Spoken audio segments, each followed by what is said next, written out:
নমস্কার, কেমন আছেন সবাই? আশা করি সবাই ভালো আছেন। সবাইকে জানাই মনিদিয়া ব্লগসের একটা নতুন পর্বে স্বাগত।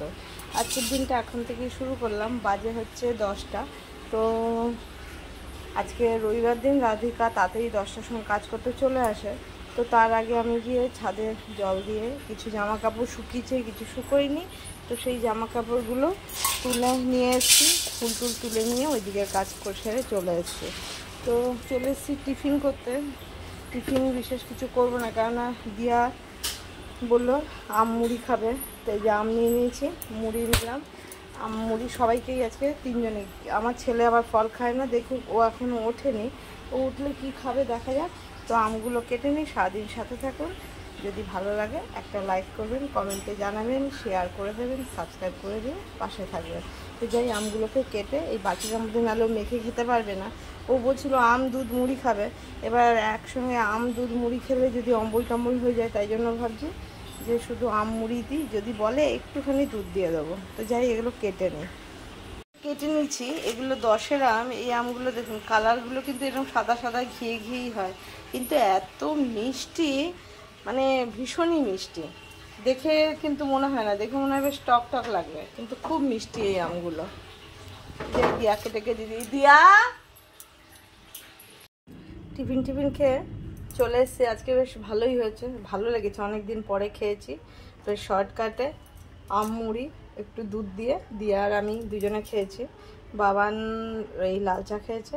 তো চলে এসেছি যে রান্না করতে। দেখুন বাজার দিয়ে নিয়ে এসছে একদম কচি কচি, এই যে ছোটো ছোটো, বেশ ডুমুরটা দেখতে বেশ সুন্দর, একদম কচি ছোটো ছোটো। জানি না বীজ হবে কি হবে না। তো এই ডুমুরটা নিয়ে এসছে, এটা দিয়ে সবজি করব। আলু পটল দিয়ে, আর এই যে সোয়াবিন নিয়েছি, আলু পটল সোয়াবিন দিয়ে একটা সবজি করব। কেননা দিয়া বাবানেরা ডুমুর খাবে কি না জানি না। এর তো আমার বরেরই যত জড়িবুটি খাবার পছন্দের, উপকারের জন্য। তো ওরা এই আলু পটল দিয়ে সোয়াবিন করব। আর এই যে নারকেল নিয়ে নারকেল চিংড়ি করব। কালকে যে চিংড়িগুলো এনেছিল বেশ বড় বড় বলে, তো নারকেল চিংড়ি দিয়ে এটা ভাপা টাইপেরই করব, এটা মালাইকারি করব না। তো এগুলো যাই এখন সবগুলোই কাটতে অনেক সময় লাগে, চিংড়ি মাছ ছাড়াতে বলুন আর এই ডুমুর কাটতে। এগুলো সব রেডি করে নিই। এই যে আলু পটলটা কেটে নিয়েছি, সয়াবিনটা এই যে গরম জলে ভিজিয়ে রেখেছিলাম, এটাকে জলটাকে নিগড়ে নিতে হবে। কাঁচা লঙ্কা আর পেঁয়াজ কেটে নিয়েছি। এবার আলুগুলো একটু ভাজতে দিয়ে দেবো। এটা আজকে একদম পেশেন্টের মতন, শুধু কাঁচা লঙ্কা দিয়ে একদম হালকা রান্না হবে। তো আলু পটলগুলো আগে ভেজে তুলে নেবো। আলু পটলগুলো দেখুন একদম লাল করে ভেজে নিয়েছি। হ্যাঁ, এই যে সয়াবিন পুরো জল নিগড়ে রয়েছে। তেলের মধ্যে দিয়ে দেবো একটু জিরে, দুটো শুকনো লঙ্কা, আর দিয়ে দেবো এই পেঁয়াজ কুচনো আর কাঁচা লঙ্কাটা। এবার এটা ভেজে নেবো। পেঁয়াজটা ভাজা হয়ে গেছে, দিয়ে দেবো 1 চামচ আদা বাটা, দিয়ে দেবো একটু সামান্য লঙ্কা গুঁড়ো, কাঁচা লঙ্কাটা দিয়েছি, দিয়ে দিলাম হলুদ গুঁড়ো, ধনে জিরের গুঁড়ো, আর দেবো সামান্য নুন, আর দিয়ে দেবো একটুখানি স্বাদের জন্য এতটুকু ছিল। এবার মশলাটা কষিয়ে নেবো, একটু জল দিয়ে দিই, নাহলে মশলাটা পুড়ে যেতে পারে। আর রসুন বাটা এতে দেবো না, এটা দিয়েই করবো। কষিয়ে নিয়ে মশলাটা একদম তেল ছেড়ে দিয়েছে, কষানো হয়ে গেছে। এই সয়াবিনটাই আগে দেবো, দিয়ে কষিয়ে নেবো। এদিকে ভাতও বসিয়ে খুব সুন্দর করে কষানো হয়ে গেছে। এবার এর মধ্যে জল দিয়ে দেবো। এটা না পেঁপে দিয়েও সয়াবিন করলে ভালো লাগে না, পেঁপে আলু দিয়ে, কিন্তু এই সময় তো দিয়ে আর পেঁপেটা চলবে না। তো ওর জন্য ভাবলাম শুধু আলু দিয়ে করবো, কটা পটল দিয়ে করি। মাছটাকেও ছাড়িয়ে নেবো। এই যে এক ঢাকনা, এই যে এই 2 চামচ মতন হবে সর্ষে, এটাকে আগে বাটবো। এটা তারপর জল দিয়ে ছেঁকে নেবো, এর ছালটা যাতে না থাকে। দেখুন সর্ষেটা ছেঁকে যে জলটা নিয়ে নিয়েছি, সর্ষের এই যে ছালটা এটা ফেলে দেবো। এবার এর মধ্যে নারকেল আর কাঁচা লঙ্কা দিয়ে পেস্ট করে, যেমন সয়াবিনের তরকারিটা হয়ে গেছে একদম পুরো রেডি। এবার দিয়ে দেবো এর মধ্যে একটুখানি গরম মশলার গুঁড়ো, আর একটুখানি স্বাদের জন্য দিয়ে দেবো ঘি, তাহলে টেস্টটা একটু ভালো হবে। এই যে দেখুন তরকারিটা নামিয়ে নিয়েছি। এই তরকারিটা কিন্তু খেতে খুব ভালো লাগবে।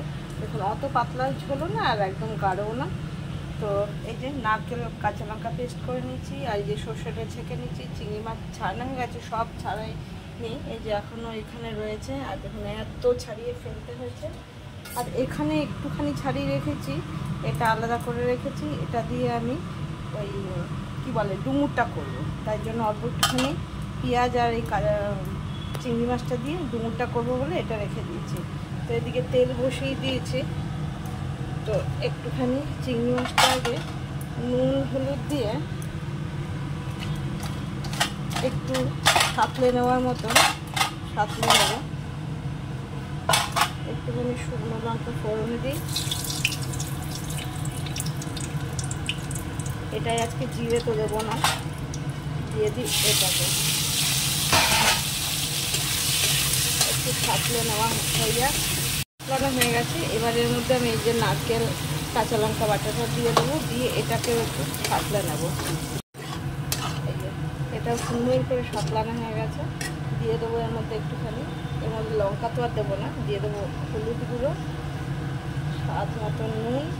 আগে বেশি দেবো না, যদি বেশি হয়ে যায় তাহলে মুশকিল হয়ে যাবে। আর এই এতটুকু চিনি, কেন নারকেল এমনিই মিষ্টি থাকবে।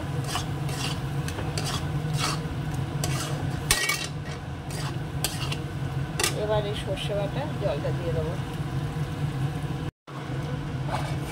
দেখুন একদম সাদা থাকবে, তাতে অম্বল বা বুক জ্বালা কিছু হবে না, ওই ছালটাতেই যত গন্ডগোল করে। তো এবার এটা দেবো একটুখানি কাঁচা সর্ষের তেল দেবো এর মধ্যে।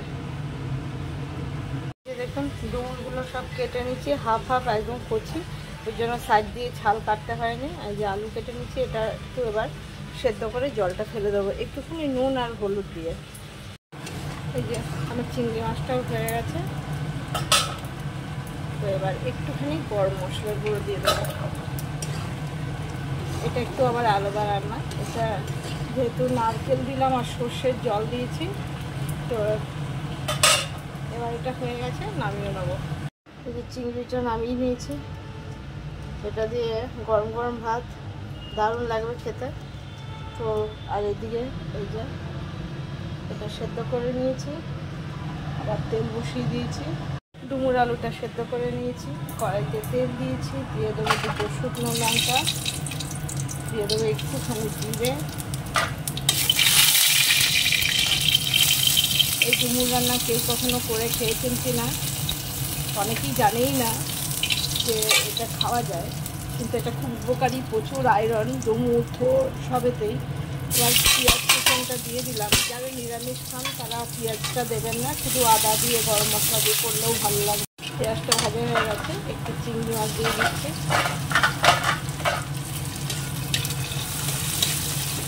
চিংড়ি মাছগুলো একটু করে কেটে দিই, কেন অল্প দিচ্ছি তো গন্ধটা পুরো রান্নায় ঢুকতে হবে। টেস্ট করে দিলেও ভালো হয়। তবে এবার দিয়ে দেবো হচ্ছে ধনে জিরের গুঁড়ো, দিয়ে দেবো অল্প লঙ্কার গুঁড়ো, এতে বেশি ঝাল চলে না। থোড়েও মোচা, তারপরে এই ডুমুর প্রচুর আয়রন, এতে বেশি ঝাল হলে ভালো লাগে না। দিয়ে দিলাম হলুদ গুঁড়ো, দিয়ে দিচ্ছি অল্প নুন, কেন সেদ্ধর সময় নুন দিয়েছিলাম। আর দিয়ে দেবো আদা বাটা। তো এটা দিয়ে মশলাটাকে একটু কষিয়ে নিচ্ছে। এবার এর মধ্যে ডুমুরটা দিয়ে দিলাম, গাছে কষানো। এবার দিয়ে দেবো জল। এই যে হয়ে গেছে প্রায়, এবার একটুখানি গরম মশলার গুঁড়ো দিয়ে দিলাম।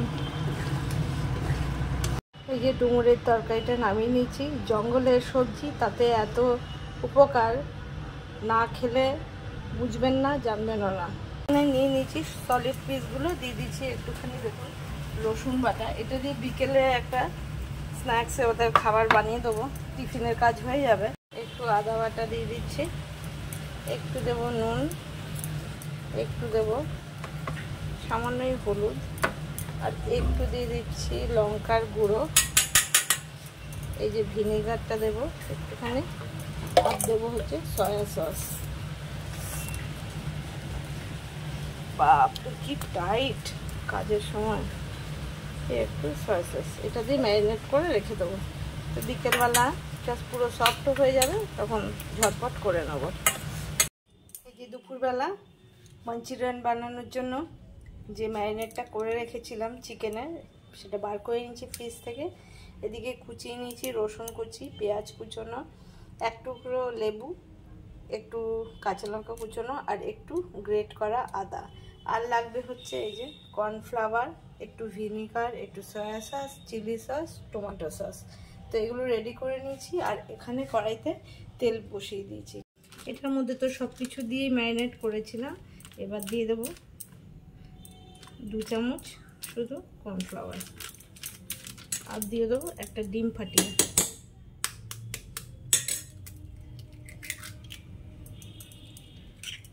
নিয়ে এটাকে ভালো করে মিক্স করে নেবো। এই যে মাখিয়ে নিয়েছি। এবার যেটা দেব সেটা হচ্ছে একটু গোলমরিচের গুঁড়ো, অল্প একটুখানি দিয়ে আবার মাখিয়ে নিচ্ছি। এদিকে এই যে এবার দেখিয়ে দিই, তেল বসিয়ে দিচ্ছি, তেলটা গরম হয়ে গেছে। একটা করে এবার দিয়ে দেবো।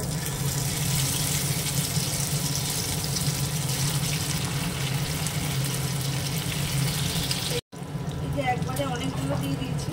একটু লো টু মিডিয়াম, পুরো হাই করে ভাজলে ভেতরটা সেদ্ধ হবে না, তো এইভাবে এগুলো ভেজে নেবো। এই যে এতগুলো ভাজা হয়ে গেছে, এবার এই বাটিতে এগুলো তুলে নেবো, বাকিগুলো ভেজে নেবো।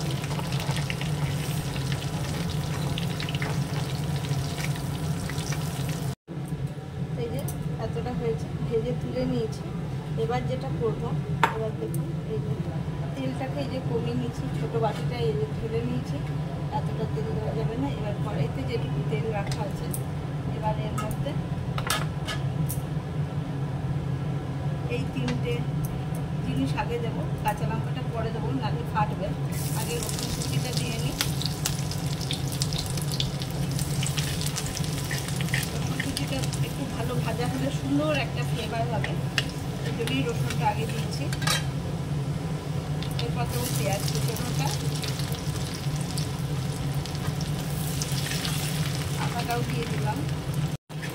এটা ভাজা হয়ে গেছে। এবার দিয়ে দেবো কাঁচা লঙ্কা কুচোনোটা। এটা আস্তে আস্তে হতে থাক, যতক্ষণ এটা ভাজা হচ্ছে ততক্ষণ এখানে একটা আমি মশলা বানিয়ে নেবো, সেটা দেখাই। এই বাটিতে দেখুন তো সবটা ভাজা হয়ে গেছে। এর মধ্যে 1 চামচ কর্নফ্লাওয়ার নিয়ে নেবো। 1 চামচ কর্নফ্লাওয়ার নিলাম। আর দিয়ে দেবো এই 1 চিমটি মতো নুন আর একটু জল দিয়ে এটাকে গুলে নেব। এটা একটু পরে দেব, ততক্ষণে এর মধ্যে এই যে এটা ভাজা হয়ে গেছে। এবার এর মধ্যে দিয়ে দেবো হচ্ছে একটু চিলি সস, একটুখানি দিয়ে দেবো একটুখানি সয়া সস, আর দিয়ে দেবো একটুখানি টমেটো সস। এবার এটা ভালো করে এরকম একটা সস তৈরি করে নিতে হবে। দিয়ে দেবো একটুখানি গোলমরিচ গুঁড়ো, দিয়ে দেবো একটুখানি চাট মশলা। চাট মশলা বাড়িতে না থাকলে কোনো অসুবিধা নেই। এই যে একটুখানি দিয়ে দিলাম চাট মশলা। এই যে এটা এবার এর মধ্যে কর্নফ্লাওয়ার যে তুলে রেখেছি এটা দিয়ে দেবো। এটা হয়ে গেছে। এবার এর মধ্যে দিয়ে দেবো ভিনিগারটা, আর দিয়ে দেবো একটুখানি চিনি, একটুখানি নুন 1 চিমটি, আর একটুখানি এই যে চিনি। এবার এটা নেড়ে নেবো। নেড়ে এটাতে, এটা পুরো রেডি, এটাতে ঢেলে দেবো। তো এটা উপর থেকে লাস্ট এবার তেলটা দিয়ে দেবো। এটাকে বন্ধ করে দিলাম। বাটিতে এই যে ঢেলে নিচ্ছি। তো আপনারা বলুন এটা কেমন হয়েছে দেখতে। আর আজকের মতন বন্ধুরা ভিডিওটা এখানেই শেষ করব। সবাই সুস্থ থাকবেন, ভালো থাকবেন, সাবধানে থাকবেন। দেখা হবে আবার একটা নতুন পর্বে। যদি ভালো লাগে তাহলে একটা লাইক করবেন, সাবস্ক্রাইব করে দিয়ে পাশে থাকবেন, বেশি বেশি করে শেয়ার করে দেবেন, কমেন্টে জানাবেন কেমন হয়েছে। তো সবাইকে শুভ সন্ধ্যা। যাই সবাইকে এখন দিয়ে দিই। সবাই খাওয়ার জন্য একদম উদগ্রীব হয়ে বসে আছে।